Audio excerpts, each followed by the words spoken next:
ہم بھی کسی کی یادوں میں کیوں نہ تڑپیں.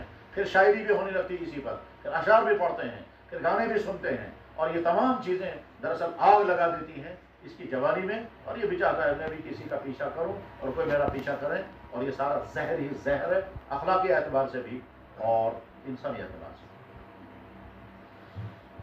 میں اس بات کو اس پر ختم کرنا چاہوں گا کہ جب کوئی لڑکا اور لڑکی اس مصیبت میں پھنس جاتا ہے تو اب اس کے بعد اس کی آنکھیں بھی گناہ کرتی ہیں, اس کی سوچ بھی گناہ میں رہتی ہے, اس کا چلنا بھی گناہوں کی میں شامل ہوتا ہے, بلکہ اس کا کبھی اس کا ہاتھ بھی گناہ میں. اگر اس نے ہینڈ شیک کیا تو یہ گناہ ہوا, اس کی طرف دیکھا یہ گناہ ہوا, اس کے خیالوں میں اس نے راتیں گزاری تو یہ گناہ ہوا, یہ لڑ رہا ہے تو گناہ ہوگا, میسیجیں ہو رہی ہیں تو گناہ ہوگا, اور چیٹنگیں ہو رہی ہیں تو گناہ ہوگا, اور یہ اتنا وقت اس میں گزر رہا ہے, یہ گناہ ہی گناہ ہے. اخلاقی طور پر یہ بدتری بہت بری ہے. دوسری خرابی جو آج کے جوانوں کو ہو سکتی ہے وہ ہے غلط چیزیں کھانا اور پینا, اور میں سب سے پہلے نمبر پر ہے منشیات. ہم نہیں بتا سکتے ہیں کہ وہ کون لوگ ہیں جو انسانوں کے اتنے بدترین دشمن ہیں جو اپنی نئی نسلوں کو تباہ کرنے کے لیے ان منشیات کو پھیلا رہے ہیں, چاہے وہ اپنا پیسہ کمانے کے لیے کر رہے ہوں, لیکن جو انسان دوسروں کی زندگی کے ساتھ کھیلے گا, یاد رکھنا چاہیے وہ خود یا اس کی نسل کسی طرح کی اس سے بدتر خرابی کی شکار لازماً ہوگی. میں اپنے نوجوان بھائیوں اور بہنوں سے کہنا چاہوں گا, اگر آپ اس وقت تک ابھی سے اسے بچے ہوئے ہیں تو آئندہ بچے رہنے کا عہد کر کے اٹھیں. آپ نے اپنے آپ کو اب تک کیسے بچایا, جیسے بھی بچایا آپ کو بہت مبارک. آگے اور زیادہ مشکل حالات آ سکتے ہیں, آپ کو اور زیادہ محرکات کا سامنا ہوگا, اس وقت اور اپنی زیادہ حفاظت کریں. تیسری چیز, یہ جو جوانی کا عہد ہوتا ہے, اس جوانی کے عہد میں انسان سیکھتا ہے, اور کبھی شعوری طور پر سیکھتا ہے, کبھی غیر شعوری طور پر سیکھتا ہے. آپ نے اگر سیکھنا شروع کیا تو ہو سکتا ہے آپ کی زبان پہ گالیاں آ جائیں گی. آپ نے اپنے دماغ کو سخت مزاج بنایا تو سخت مزاجی, آپ نے اپنے مزاج کو نرم مزاج بنایا تو نرم مزاجی آ جائے گی. سیکھنے کا یہ دور جو 3 ایج سے شروع ہوتا ہے اور تقریباً 25 سال کی عمر تک چلتا رہتا ہے, اس میں جیسے انسان کی باڈی کی پروگرس ہوتی ہے, بڑھتی رہتی ہے, اسی طرح سے انسان طرح طرح کی عادات سیکھتا ہے. ہم نے تو یہ بھی دیکھا کہ اگر ایک نوجوان لڑکا بہت اچھے اردو بولنے والے کے ماحول میں رہتا ہے تو ویسے اردو بولنے لگتا ہے, اور بہت اچھا نوجوان لڑکا اگر کسی انگلش اسپیکنگ ماحول میں رہتا ہے تو ویسے انگلش بولنے لگتا ہے. یہ ماحول کا سبب, اسٹائل بھی ویسے ہی بن جاتا ہے, انداز حرکتیں بھی ویسی بن جاتی ہیں. کہتے ہیں آپ سائنسدان بننا چاہتے ہیں تو سائنسی ماحول میں رہیے, آپ خود بخود آدھے سائنسدان بن جائیں. اگر آپ ڈرائیوروں کے ماحول میں رہیں گے تو سیکھے بغیر آپ ڈرائیوری آ جائے گی. سیم اسی طرح سے اگر آپ ماحول سے متاثر نہیں ہو رہے ہیں اور آپ نے اپنے آپ کو بچایا اس ماحول کی بری, یعنی آپ نے اپنے مزاج میں سختی نہیں آنے دی, توازن برقرار رکھی, روٹنے کے مزاج کے بنائے. بہت سارے بچوں کے والدین کیا کہتے ہیں, یہ بچہ بہت اچھا ہے مگر تیز ہے. والدین کبھی کہتے ہیں جی دعائیں کریں ہماری بیٹی ہے بڑی اچھی ہے مگر بڑی تیز ہے. تو آپ تیزی کس کے لیے دکھا رہے ہیں؟ آپ کو اپنی زندگی گزارنی ہے اپنی زندگی کے ساتھی کے ساتھ, تو آپ کی زندگی ناکام ہو جائے گی اگر آپ یہ تیزی دکھائیں گے. کیوں انسان اپنے آپ کو نرم مزاج, اللہ کے نبی علیہ الصلوۃ والسلام بار بار سمجھاتے تھے نرم مزاج اختیار کرو. فرمایا جناب رسول اکرم صلی اللہ علیہ وسلم ان سے عرض کیا ایک صحابی نے, یا رسول اللہ مجھے کوئی نصیحت کی, آپ فرمایا لا تغضب, غصہ مت کرنا. انہوں نے کہا یا رسول اور نصیحت کی, فرمایا غصہ مت کرنا. انہوں نے کہا یا رسول اور نصیحت کی, فرمایا غصہ مت کرنا. 3 دفعہ فرمایا. قرآن میں اللہ تعالیٰ فرماتے ہیں جو غصے کو پیتے ہیں اور لوگوں کی غلطیوں کو معاف کرتے ہیں, اللہ تعالیٰ ان کے لیے خاص جنت تیار کیا, والکاظمین الغیظ والعافین عن الناس. اس کے لیے اللہ نے فخر کے ساتھ اعلان کیا, میرا یہ نبی دیکھو یہ خلق عظیم کے مقام پر فائز ہے. غرض یہ کہ جو ذاتی اخلاقیات ہیں وہ ہماری بہت معیاری ہونا چاہیے. ہماری زبان سے گالی نہ نکلے, ہمارا رویہ بہت اچھا ہو. ہم اپنے ماں باپ کے اگر بیٹے اور بیٹیاں ہیں تو ہمارے ماں باپ کہنے چاہیے کہ جتنا اچھا میرا بیٹا اور میری بیٹی ہے اتنے ہی اچھے بچے اوروں کو ملنے چاہیے. ہم اگر کسی ٹیچر کے اسٹوڈنٹ ہیں, ہمارا ٹیچر فخر کرنا چاہیے جتنا اچھا اسٹوڈنٹ یہ ہے, مجھے ایسا اسٹوڈنٹ نہیں مل سکتا, اتنا اچھا رویہ اختیار کرنا چاہیے. ہم اپنی کلاس فیلوؤں کے ساتھ اتنا اچھا رویہ برتیں, یہ کلاس فیلو زندگی بھر یاد رکھنا چاہیے کہ جیسا میرا یہ کلاس فیلو ہوتا ہے ایسا کوئی نہیں, چاہے وہ آپ کی سہیلی ہو اور چاہے لڑکوں کا کوئی دوست ہو. یعنی اچھا بیٹا بنو, اچھی بیٹی بنو, اچھا فرینڈ بنو, اچھی کلاس فیلو بنو, اچھی سہیلی بنو, اور آگے چل کر کے جب تمہارا رشتہ ہوگا, تم میں کوئی شوہر ہوگا تو اچھے شوہر بن کر دکھانا, اور تم میں سے کوئی بیوی بنے گی اچھی بیوی بن کر کے دکھانا. تمہارا شوہر فخر کرنا چاہیے میرا شوہر کتنا اچھا ہے, اور میری بیوی کتنی اچھی ہے, اور تمہاری بیویاں فخر کرنی چاہیے میرا شوہر کتنا اچھا ہے. اخلاقیات اسی طرح, یعنی ہمارا رویہ اتنا اچھا ہو کہ کسی کو ہم سے کوئی تکلیف نہ پہنچے، کسی کو ہم سے کوئی گلا نہ ہو، کوئی ہم سے نہ کہے کہ اس کی زبان سے مجھے دکھ پہنچا، اس کے رویے سے مجھے دکھ پہنچا، اس سے مجھے نقصان پہنچا ہے۔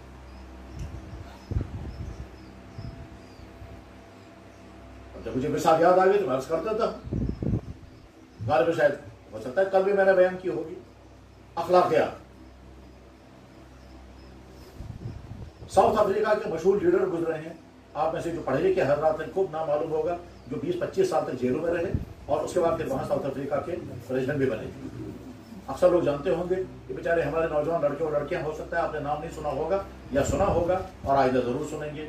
20-25 سال تک وہ جیل میں رہے اور اس کے بعد پھر وہ کابو کے لیڈر تھے، پھر وہ جب وہاں رہا ہو گئے تو وہاں کے پریزیڈنٹ بھی بنے تھے۔ جیل میں رہتے ہوئے انہوں نے بہت لٹریچر پڑھا تھا اور اس لٹریچر میں اہمیت کے ساتھ انہوں نے جناب سید المرسلین محمد رسول کی سوانح حیات پڑھی تھی، سیرت پڑھی تھی۔ ان کا واقعہ میں نے خود پڑھا۔ علی گڑھ یونیورسٹی سے میگزین نکلتی ہے، علی گڑھ یونیورسٹی سے میگزین نکلتی ہے، اس کا نام ہے تہذیب الاخلاق۔ یہ تہذیب الاخلاق کی میگزین سر سید احمد خان نے خود شروع کی ہے اور آج تک وہ میگزین چل رہی ہے، آج بھی اس کے شمارے آتے رہتے ہیں، میرے پاس بھی موجود ہے۔ حسن اتفاق یہ ہے کہ اس میگزین کے ایڈیٹر آج کل ہمارے ساتھی ہیں جو علی گڑھ میں ہیں، سعود عالم قاسمی صاحب، مولانا ڈاکٹر سعود عالم قاسمی۔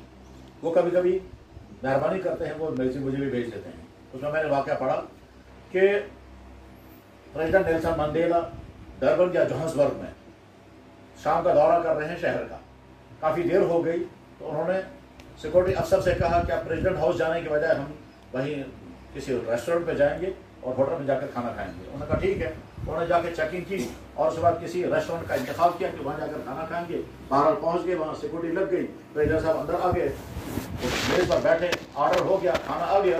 اسی ہال میں، اسی ڈائننگ ہال میں کسی کونے پر ایک صاحب کھانا کھا رہے تھے، جو کھانا کھاتے جب انہیں دیکھا پریزیڈنٹ اندر آ گیا تو کھانے لگا۔ کب تاری ہو گئی، کافی دیر ہو گئی، وہ کپکپاتا رہا، یہ لوگ دیکھتے رہے، لیکن پریزیڈنٹ نے بھی ایک مرتبہ اسے دیکھ لیا اور تھوڑا سا اس کے چہرے پر ہنسی گیا۔ اس کے بعد جب کھانا لگ گیا تو انہوں نے کہا ان سے کہو یہ بھی ہمارے ٹیبل پر آ جائیں اور یہیں بیٹھ کر کھائیں گے۔ بہرحال اس کو آرڈر چلا گیا، وہ بھی بیچارہ اپنی پلیٹیں لے کر کانپتے ہوئے ہاتھوں کے ساتھ آیا، وہ بھی سامنے بیٹھا، کھاتا رہا، کپکپاتا رہا، کھاتا رہا، کپکپاتا رہا، یہاں تک کہ جب کھانا ختم ہو گیا تو پریزیڈنٹ صاحب نے ان سے کہا اس سے کہو آپ چلے جائیں، آپ کا بل بھی ہم ہی پے کر دیں گے، آپ کو پے کرنے کی ضرورت نہیں ہے۔ بہرحال وہ کانپتا ہوا وہ چلا گیا۔ یہ سیکورٹی افسر پریزیڈنٹ صاحب سے کہتے ہیں کہ بیچارہ نہ جانے کس بیماری میں ہے اور مسلسل یہ کانپتا رہا۔ تو پریزیڈنٹ نے کہا کسی بیماری میں نہیں ہے، اس کا واقعہ ایک اور ہے، اور وہ واقعہ یہ ہے کہ جب میں جیل میں تھا اور مجھے انٹراگیشن ہوتا تھا، اس آدمی کی ڈیوٹی تھی کہ جب میں بے ہوش ہو جاؤں گا تو مجھے پانی پلائے، لیکن یہ مجھے پانی نہیں پلاتا تھا بلکہ میرے منہ میں پیشاب آتا تھا۔ اس کو نہیں اندازہ تھا اس وقت کہ ایک وقت یہ بھی آئے گا کہ میں پریزیڈنٹ بن کے اس ملک کا سربراہ ہوگا۔ اب جب اسے مجھے دیکھ لیا، اس کو وہی ڈر ہے، نہ جانے اس کے خلاف میں کیا ایکشن لوں گا۔ یہاں تک مجھے واقعہ نہیں سنانا تھا، یہ تو چونکہ بیس ہے اصل چیز کی۔ اس کے بعد پھر نیلسن منڈیلا نے جو کہا وہ دو چیزوں کی علامت ہے، ایک ہے محمد رسول اللہ کی حسن سیرت کا کردار کہ اثرات کہاں تک پہنچتے ہیں اور دوسرے کیسے اسے فائدہ اٹھاتے ہیں۔ منڈیلا صاحب نے کہا میں نے جیل میں پروفیٹ محمد کی سٹوری پڑھی ہے ساری کی ساری، مکے کے دشمنوں کو جس طرح سے انہوں نے معاف کر دیا تھا اور جب ان کے ہاتھ میں پاور تھا اور کسی کو کوئی تکلیف نہیں پہنچائی، بس ٹھیک اسی طرح سے میں نے بھی وہ عہد کیا ہے میں کسی کو کوئی تکلیف پہنچاؤں گا تو گواہ رہنا جس آدمی نے میرے ساتھ یہ سلوک کیا ہے وہ ڈر رہا ہے میں اس کے ساتھ کیا کروں گا، میں اس کے ساتھ کچھ نہیں کر سکتا، میرے لیے آئیڈیل محمد رسول۔ واقعہ کہاں ہے؟ تہذیب الاخلاق۔ اس کے ساتھ اس نے دوسرا واقعہ بھی لکھا ہے، اس سے اندازہ ہوتا ہے کہ انسانی توازی کیا ہوتی ہے۔ اس میں واقعہ لکھا ہوا ہے کہ شاید غالباً 1932 کے لندن کے میڈیکل کالج سے ڈاکٹروں کی ایک ٹیم تیار ہو گئی، تو جو کالج کے پرنسپل صاحب تھے انہوں نے ٹیم کے لڑکوں سے کہا میں کوشش کروں گا کہ پرائم منسٹر صاحب ہمارے اس فنکشن میں آ جائیں جس دن تمہیں یہاں سے رخصت ہونا ہوگا، اب ان سے ڈیٹ لے لوں گا۔ بہرحال ڈیٹ لے دی گئی اور اس کے بعد پھر اب ان کو سی آف کرنا ہے، اب یہ نئی ڈاکٹروں کی نئی ٹیم فیلڈ میں جانے والی ہے۔ تو یہ جو میڈیکل کالج کا پروفیسر ہے کیونکہ پی ایم صاحب بیٹھے ہوئے ہیں، مجھے نہیں معلوم ہے جار کنجم تھا وہ کون سا والا تھا، 1932 یا 1929 کی بات ہے، تہذیب الاخلاق میں تاریخ لکھی ہوئی ہے۔ کہتے ہیں کہ جب وہ پریزیڈنٹ صاحب بیٹھ گئے تو یہ ڈاکٹر کھڑے ہو گئے، انہوں نے کہا دیکھو آپ لوگ اب فیلڈ میں جاؤ گے اور ڈاکٹر بن کر کے جا رہے ہیں، آپ وہاں کیا رویہ اختیار کرو گے لوگوں کے ساتھ میں ڈیٹیل نہیں بتاؤں گا، میں اپنا واقعہ سناتا ہوں تمہیں۔ یہ ڈاکٹر کہتا ہے جب میں میڈیکل کالج سے باہر آیا اور میرا ہاؤس جاب کر لیا تھا تو اب مجھے ابھی جاب نہیں کہیں ملا تھا، میں اپنے گھر میں تھا، لندن کی سردی کی راتیں تھی، برف گر رہی تھی، آدھی رات کے وقت کسی نے مجھے دروازہ کھٹکھٹایا، میں نے سوچا سردی ہے کون اٹھے گا، پھر میں نے خیال کیا کہ میں ڈاکٹر ہوں، مجھے تو زندگی سے طرح گزارنی ہے، آدھی رات میں بھی کوئی پیشنٹ آ سکتا ہے، دوبارہ میں اٹھا اور اٹھنے کے بعد پھر دروازہ کھولا تو میں نے دیکھا گڑیا ہے، وہ گڑیا کہتی ہے کہ ڈاکٹر میرا بیٹا بخار میں ہے، تم اگر مہربانی کرو چلو وہاں تک، تو میں نے کہا ٹھیک ہے میں ڈاکٹر ہوں مجھے تو جانا چاہیے، میں نکلا، گرتی ہوئی برف میں چلتا رہا یہاں تک کہ لندن شہر کے باہر کسی گاؤں میں جانا پڑا، اور وہاں جا کر میں نے دیکھا اس کا بیٹا جوان ہے اور وہ بخار میں کپکپا رہا ہے، میں نے اس کو ٹریٹمنٹ کیا، اسٹیم دی اور کیا کیا ہوا تو بہرحال بچہ ٹھیک ہو گیا، اور جب میں چلنے لگا تو گڑیا نے مجھے 2 تھیلے دیے، ایک میں پیسہ تھا اور ایک میں کچھ گفٹس تھے، اور کہا تم آدھی رات میں میرے پاس آئے ہو میرے بچے کے لیے اس لیے یہ میری طرف سے، میں نے کہا نہیں مجھے نہیں لینا ہے کیونکہ میں ڈاکٹر ہوں، یہ میری ڈیوٹی ہے، میں آتا رہوں گا جب تک تمہارا بچہ بھی ٹھیک ہو جائے گا، تم گھبرانا مت، اور مجھے تمہاری کوئی فیس نہیں چاہیے اور لینی بھی نہیں ہے فیس، کیونکہ میں چانس لے رہا ہوں اور یہ اس سے میرا تجربہ بڑھ رہا ہے، کہنا کہ یہ کہہ کر کے میں بچے کو دیکھتا رہا یہاں تک بچہ ٹھیک ہو گیا۔ یہ پرنسپل صاحب نئے تیار ہونے ڈاکٹروں سے کہتے ہیں میں یہ چاہوں گا کہ آپ لوگوں کا کردار بھی ایسا ہی ہونا چاہیے، یہ کہہ کر ابھی وہ بیٹھنا بھی نہیں پایا تھا تو پی ایم صاحب کھڑے ہو، اور کھڑے ہو کر کے پہلے تو اس کے ماتھے کو چوما، اس کے ہاتھوں کو چوما، چومنے کے بعد پھر لوگوں نے سمجھا اس نے بہت اچھا کام کیا، لہٰذا پریزیڈنٹ صاحب اس کو یہ جو ہے یہ پی ایم صاحب اس کو چوم رہے ہیں، اس کے بعد وہ ڈائس آ کر کے کہا کہ میری ماں نے مجھے کہا تھا بیٹا جب تو بیمار ہو گیا تھا تو آدھی رات میں ایک ڈاکٹر میں بلا کر کے لائی تھی اور اس نے تیرا علاج کیا تھا، اب تو پریزیڈنٹ تو ملک کا سربراہ بن گیا، اس ڈاکٹر کو ڈھونڈتے رہنا، 20 سال ہو گئے مجھے اس ڈاکٹر کو ڈھونڈتے ہوئے، کیونکہ وہ لڑکا جو بیمار تھا وہ میں تھا، جس لڑکے کا اس نے علاج کیا ہے وہ میں، کردار یہ ہے، کردار حسن کردار کہیں بھی ہو، ہمارا نبی ہمیں یہی سکھاتا۔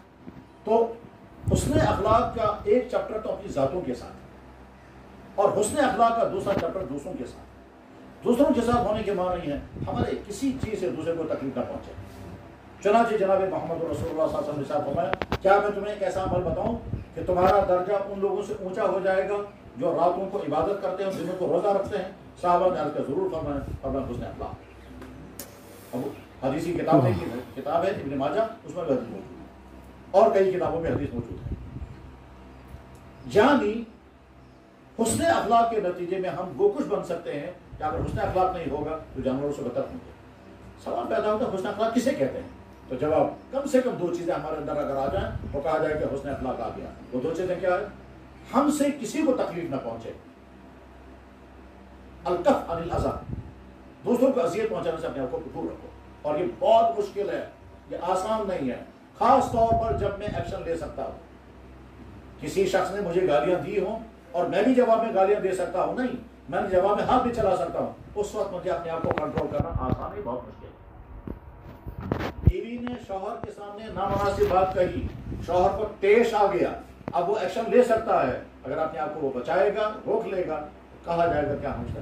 شوہر نے بیوی سے نامناسب بات کہی، بیوی بد کلامی کر سکتی ہے، اگر اس نے آپ زبان کو قابو کیا تو اس نے اخلاق۔ طالب علم نے غلطی کی، استاد ڈانٹ ڈپٹ کر سکتا ہے، اس نے ڈانٹ ڈپٹ نہیں کی، البتہ نصیحت کی، جو نصیحت کرنے کی ذمہ داری ہے، اس نے نصیحت کی، ڈانٹ ڈپٹ کر سکتا تھا، تم بدتمیز ہو، تم نالائق ہو، یہ بد اخلاقی ہو، لیکن اگر نرمی سے اس نے سمجھا بیٹا یہ تمہاری مناسب نہیں، جو تم کر رہے ہو اس کی تمہاری زندگی تباہ ہو جائے گی، نصیحت کرنا اور چیز ہے، ایکشن لینا ڈانٹ ڈپٹ کرنا اور چیز ہے، تو ہم سے کسی کو تکلیف نہ پہنچے ایسا مزاج اگر ہمارا بن جاتا ہے تو یہ حسن اخلاق۔ اور دوسرے، جس جگہ ہم دوسرے کو راحت پہنچا سکتے ہوں وہاں راحت پہنچانے میں نہ رکیں، تو یہ حسن اخلاق کی دوسرا بیٹا۔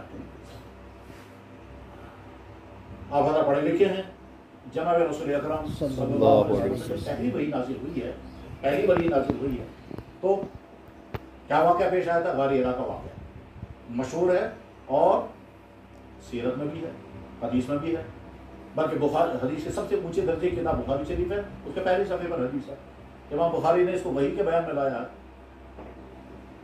اب یہ پہ تذکرہ آ گیا تو میں عرض کر دیتا ہوں کہ امام بخاری کا کہ بہت کمالات ہیں، ان کمالوں میں سے ایک کمال یہ ہے کہ انہیں اپنی کتاب کی ترتیب ایسی لگائی ہے کہ دنیا کو دوسرا کوئی محدث ایسی ترتیب نہیں لگا سکتا۔ اس ترتیب لگانے میں انہوں نے کیا کیا کہ حدیث جب جمع کی جاتی ہے تو کچھ لوگ تو لکھیں گے ایمان والی کتاب الایمان، یا کتاب الوضو، یا کتاب الصلاۃ، یا کتاب الطہارت، طہارت کا بیان، ایمان کا بیان، اتباع سنت کا بیان وغیرہ. لیکن امام بخاری نے وہی کا بیان شروع، نہ ایمان، نہ علم، نہ اخلاق، نہ نماز، نہ روزہ، وہی کا بیان. اور وجہ اس کی یہ بتائی کہ دیکھو انسانوں کے پاس خالق انسان کی طرف سے جو کچھ آئے وہ وہی کے ذریعہ ہے، تو پہلے سورس کو دکھا دینا ہے یہ وہی ہے کیا چیز. تو وہی کو ڈسکس کیا کہ وہی کیا ہوتی ہے، اس کی حقیقت کیا ہے، اس کی کتنی قسمیں ہیں، جس پر وہی نازل ہوئی وہ نبی کیسا تھا، کتنی مرتبہ وہی نازل ہوئی ہے. تو اسی میں ہے سب سے پہلے وہی آئی تھی غار حرا میں.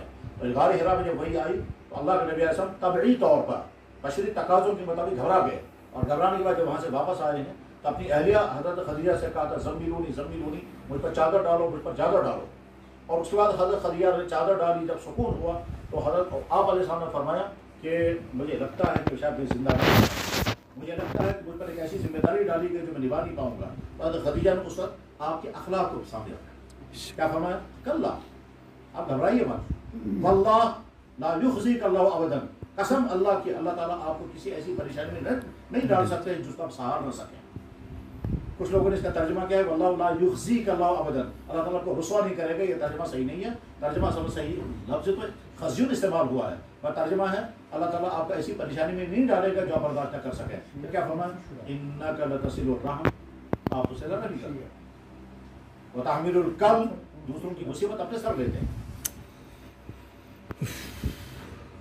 وتقری الضیف، مہمان کی مہمان نوازی کرتے ہیں، وتحمل الاذى، اور دوسروں کی اذیت برداشت کرتے ہیں، وتعین علی نوائب الحق، اور دوسروں کے لیے قربانی دینے کو تیار ہو جاتے ہیں. یعنی حضرت خدیجہ نے آپ کے اخلاقیات کو پیش کیا. آپ کے حسن اخلاق کا عالم یہ ہے، آپ سے کسی کو تکلیف نہیں پہنچتی، آپ سب کے ساتھ صلہ رحمی کرتے ہیں، آپ حسن سلوک کا معاملہ سب کے ساتھ کرتے ہیں، دوسروں کی مصیبت اپنے ساتھ مول دیتے ہیں. آپ کو اللہ تعالیٰ کو آپ کے اخلاق کو پیش کیا. لہٰذا ایک طرف سے تو ہم اپنی جوانی کو ان تمام خرابیوں سے بچائیں جو خرابیاں آج کے جوانوں کو تباہ کر دیتی ہیں. ان میں سے چند کا تذکرہ میں نے کیا، اور اگر میں لسٹ سنانا چاہوں گا تو میں یہ عرض کر سکتا ہوں کہ غلط اس کو عاشقی سے اپنے آپ کو دور رکھیں، غلط چیزیں کھانے پینے سے اپنے آپ کو دور رکھیں، ایسی غلط حرکتیں جن کے نتیجے میں آپ کی جوانی داغدار ہو جائے گی اور ڈیٹیل آپ خود سمجھ سکتے ہیں، ان سے اپنے آپ کو بچائے رکھیں. میوزک اور ڈانس میں اگر آپ پھنس گئے تو یہ کبھی تمہیں چھوڑے گی نہیں.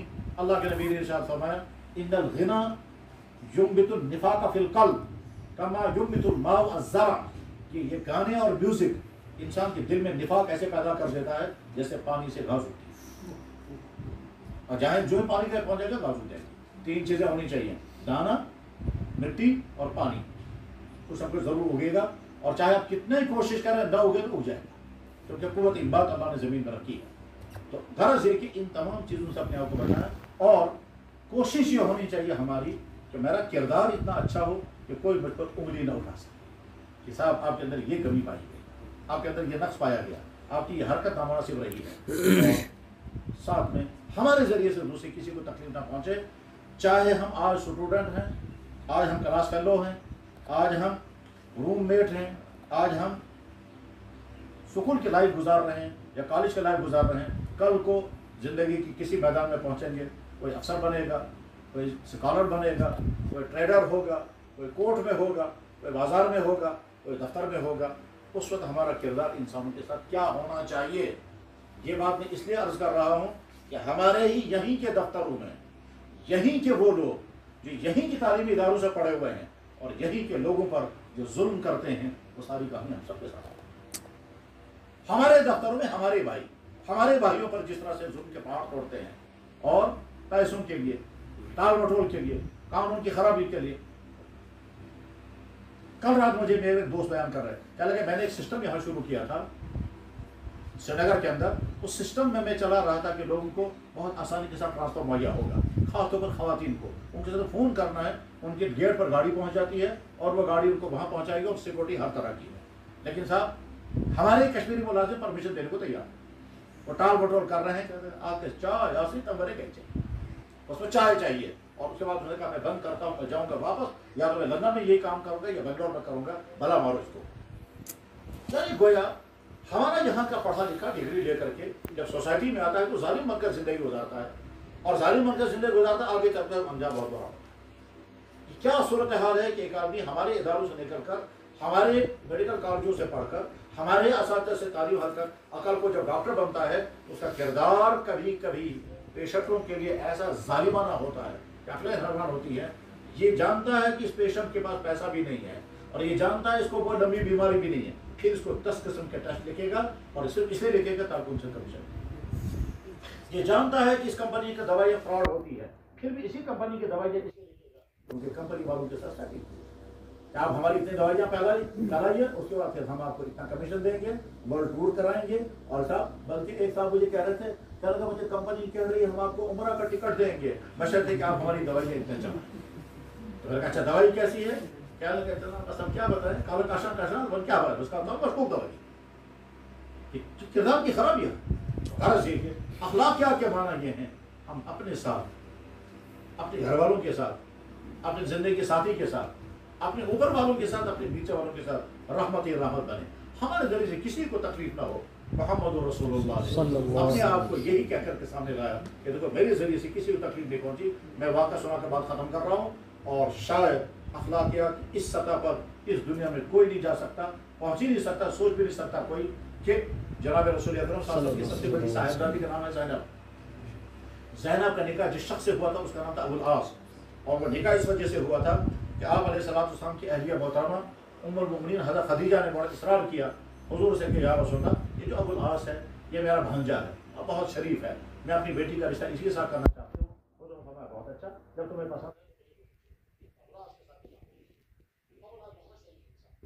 بہت دیانتدار تھے اور اللہ کے نبی نے جن صحابہ کی تعریفیں کی ہیں ان میں ابو العاص بھی. ابھی تذکرہ آیا تھا بخاری شریف حدیث کا کتاب کا. امام بخاری کی کتاب میں ایک چیپٹر ہے کتاب المناقب، اس میں وہ صحابہ کے متعلق جو اللہ کے نبی نے جو فرمایا وہ سب اس میں جمع کیا. اسی میں ابو العاص کے متعلق حضور نے فرمایا ابو العاص بہت اچھا ہے، شریف ہے، امانت دار ہے، سچا ہے. خسر یعنی حضور اپنے داماد ابو العاص کے متعلق جو بیان فرما رہے ہیں حدیث میں ہے. جیسے صدیق اکبر کے متعلق، فاروق اعظم کے متعلق، زبیر، مختلف صحابہ کے متعلق جو اللہ کے نبی نے بیان فرمایا اور وہ امام بخاری کے معیار پر اگر وہ حدیث آ گئی تو اس کو نقل کر دیتے ہیں. اسی میں ہے ابو العاص کے متعلق جو حضور نے فرمایا تھا وہ نقل ہوا ہے. تو وہ بہت اچھے داماد تھے. وہ جناب رسول اللہ صلی اللہ علیہ وسلم مدینہ شریف ہے. حضرت زینب بڑی صاحبزادی اپنے شوہر کے ساتھ مکہ مکرمہ میں ہے. حضور نبی علیہ السلام کے بیچ میں بہت سارے واقعات پیش آ گئے تھے، جنگ بدر بھی ہو گیا تھا. تو آپ نے ابو العاص سے کہا کہ زینب کو بھیج دینا مدینہ، یعنی گویا پور سوزون مہاجر. دوسرے لفظوں میں جو کہیے بیٹی کو میرے یہاں بھیج دینا. معاہدہ بھی ہو گیا تھا. ابو العاص نے اپنی بیوی سے کہا کہ آپ مکہ شریف سے مدینہ جائیں، مجھے خود آنا چاہیے مگر میں تمہارے ساتھ نہیں آ سکتا کہ میرے کچھ حالات ہیں اور نہیں آ سکتا، واقعی نہیں آ سکتے تھے. وہ انتظام کر دیا. تو زینب رضی اللہ تعالیٰ عنہ جب مکہ شریف سے مدینہ کے لیے روانہ ہوئی، اونٹ پہ سوار ہوئی، تو وہاں کا چونکہ سارا ماحول ان کا مخالف ماحول تھا اور دشمنوں کا ماحول تھا. تو جو ہی محمد کے والوں کو پتا چلا کہ محمد کی بیٹی جا رہی ہے تو انہوں نے فوراً میٹنگ کی اور میٹنگ میں ڈیسائیڈ کیا کہ ہم اس کو جانے نہیں دیں. چنانچہ کچھ نوجوان لڑکوں کو اکسایا گیا، ورگلا گیا اور آ کر کے حضرت زینب کو گھیر دیا اور کہا انہیں ہم تمہیں جانے نہیں دیں گے چاہے جو بھی ہو جائے. حضرت زینب نے ان سے کہا بھائی میں ایک عورت ہوں، میرا تمہارا کچھ بگاڑا نہیں، تمہارا اگر کوئی اختلاف تو میرے والد کے ساتھ ہے حضور کے، وہ وہاں مدینہ میں، ویسے بھی میں پریگننسی میں ہوں تو تمہیں شرم بھی نہیں آتی، تمہیں ترس بھی نہیں آتا. لیکن جب ظالم کی نیت بدلتی ہے پھر اس کو کوئی ترس نہیں آتا ہے. چنانچہ وہ کہتے رہے ہم جانے نہیں دیں گے. حضرت زینب اونٹی پر سوار ہیں، اونٹ والا لگام پکڑے ہوئے ہیں، مگر وہ کہتے ہیں نہیں. اسی میں پیچھے سے ایک لڑکے نے جس کا نام تھا حبار بن اسود، اس نے تلوار یا نیزہ پھینکا ہے، وہ حضرت زینب کے پیٹ پر آ کر لگا، وہ پیٹ مبارک پھٹ گیا، بچہ باہر آ گیا، خون کے فوارے گرنے لگے اور حضرت زینب نیچے گر. جناب رسول اللہ مدینہ شریف، اس کے شوہر کو کب پتا چلا کیسے، اور زینب کو کیسے اٹھا کے لے گئے ہوگا. اس کے بعد پھر ساری زندگی حضرت زینب کا وہ پیٹ ہٹا رہا، وہ صحتیاب نہیں ہو سکی. ٹھیک ہے. اس کے بعد پھر جب جناب رسول اللہ صلی اللہ علیہ وسلم نے یہ واقعہ سنا، آپ کے دل مبارک کو کیا ہوا ہوگا، میری بیٹی کے ساتھ ایسا ہوا اور کیوں ہوا، اس نے کیا کیا تھا اس آدمی کا، کچھ نہیں. مگر 2 یا 3 سال کے بعد جب اللہ کے نبی فاتحانہ طور پر مکے میں داخل ہو گئے اور مکہ کنٹرول میں آ گیا، اور اس کے بعد تمام وہ بڑے بڑے ظالم نظروں میں سامنے بیٹھے ہوئے تھے، اسی میں وہ شخص بھی آیا، اس کا نام تھا حبار ابن اسود۔ یہ سامنے آیا اور آپ نے پوچھا تم کون ہو؟ اس نے کہا کہ میں ہی ہوں بدبخت حبار ابن اسود ہوں۔ آپ نے فرمایا اچھا تم ہو جس نے زینب کو نیزہ مارا تھا؟ کہنے لگا حضرت میں ہی ہوں وہ۔ آپ نے فرمایا کیا مقصد ہے تمہارا میرے پاس آنے کا؟ کہنے لگا حضرت ایک تو معافی دے دیجئے اور مجھے کلمہ پڑھائیے، میں مسلمان ہو جاتا ہوں۔ تو اللہ کے نبی نے کیا فرمایا؟ ساری انسانی تاریخ سنیں، تمام دنیا کے انسان سنیں اور پڑھیں سلام محمد رسول اللہ کو۔ یہ اخلاق کا کردار، یہ اخلاق کا معیار کوئی پیش نہیں کر سکتا۔ محمد صلی اللہ علیہ وسلم نے فرمایا ابا جس دن میں نے سنا تم نے میری بیٹی کے ساتھ ایسا کیا، میں نے اسی دن تمہیں معاف کر دیا اور آج میں تمہیں کلمہ پڑھا دیتا ہوں۔ اب بارش کا سامان حسن اخلاق کا یہ معیار ہمارے نمونہ ہے۔ کاش اس کی کچھ زد، اس کے کچھ کرنے ہمیں بھی مل جائیں تو ہماری زندگی پیاری زندگی بن جائے گی۔ ہم اپنے ماں باپ کے پیارے بنیں گے، ہم اپنے شوہروں کے پیاری بنیں گے، ہم اپنے بیویوں کے پیارے بنیں گے، ہم اپنے اولادوں کے پیارے بنیں گے، ہم اپنے کلیگوں کے پیارے بنیں گے، ہم اپنے ماتحتوں کے پیارے بنیں گے، ہم اپنے افسروں کے پیارے بنیں گے اپنے حسن اخلاق کے ذریعے سے۔ اور اگر بد اخلاق ہوئے تو ہر آدمی کان پکڑتا ہے خدا کو زو بچاؤ۔ فرمایا جناب رسول اکرم صلی اللہ علیہ وسلم ان بخاری میں حدیث ہے ان ابغض الرجال الی اللہ الارض الخصب، اللہ کی نظر میں سخت نفرت ہے ان انسانوں کو، اللہ کو سخت نفرت ہے ان انسانوں کی جو الد الخصب ہو۔ الد الخصب کے معنی ایسا برا بیہیویئر کرنے والا، ایسا رف اور ٹف قسم کا روڈ بیہیویئر کرنے والا انسان جس سے سارے لوگ کان پکڑے دور بھاگیں اور جس سے سارے لوگ ہٹنا چاہیں کہ صاحب ال کو پاؤں بچاؤ، تو اللہ تعالیٰ فرماتے ہیں مجھے بھی اس سے نہ۔ یعنی اچھے باپ بنو، اچھا بیٹا بنو، اچھے شوہر بنو، اچھی بیویاں بنو، اچھے بھائی بنو، اچھے کسٹمر بنو، اچھے افسر بنو، اچھے دوست بنو، اچھے ٹیچر بنو، اچھے اسٹوڈنٹ بنو، اچھے کلاس فیلو بنو، اچھے بنو اچھے۔ محمد رسول اللہ نے اس اچھا بننے کے لیے اپنے آپ کو پیش کیا ہے اور ان سے زیادہ بہترین نمونہ